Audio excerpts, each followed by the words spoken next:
There can be an enormous gulf between perception and the reality in which employers and employees find themselves. And there are many, many issues that cause theory and practice to diverge. Part 2 of the Benefits Barometer deals with 13 such practical issues.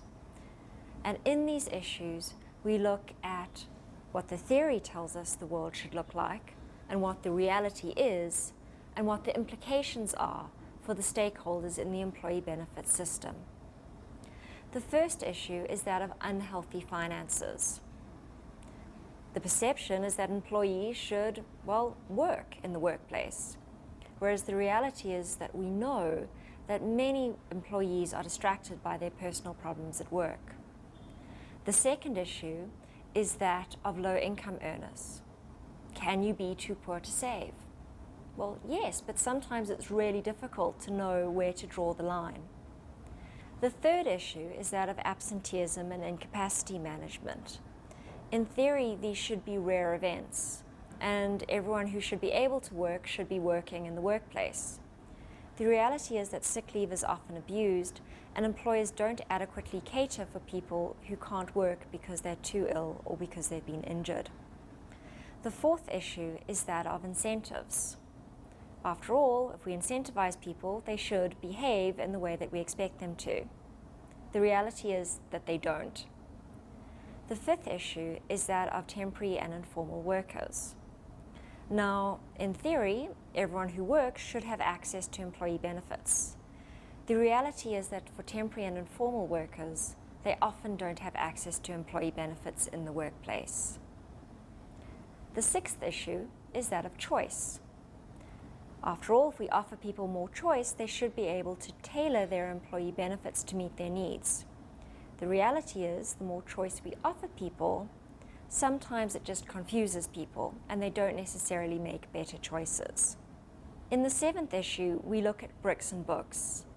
Now, while education and housing might be very basic needs, many South Africans need their employers' help in order to be able to afford a roof over their heads or to be able to provide education for their children. In the eighth issue, we look at strikes. Now, while we might like to think that strikes are always avoidable, the reality is that they're not. And when they do happen, there are dire financial consequences for the employer.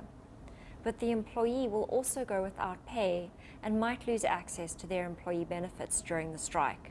And this can be avoided. In the ninth issue, we look at young workers. Now, these are a really important part of the working population. In theory, when we look at young workers, we often assume that they want the same thing as older workers. The reality is that young workers have very different needs and wants, and we often don't cater for them in the working environment appropriately. In the 10th issue, we look at low and variable pensionable pay. Now, you might think that pensionable pay is just a tax issue. It's something that just comes up when you're filling in your tax return. The reality is that pensionable pay can have a very big consequence on the benefits that employees actually take home. In the 11th issue, we look at high salary inflation. Now, high salary inflation might sound like a good thing. However, when your salary increases very rapidly, your lifestyle might be increasing at a much faster rate than your pension savings. And this can result in a very substantial drop in your lifestyle when you actually retire. In the 12th issue, we look at mass exits. Now, when a large number of people leave a workforce, that can have very, very big implications on those who leave and those who stay behind, and those often aren't dealt with appropriately.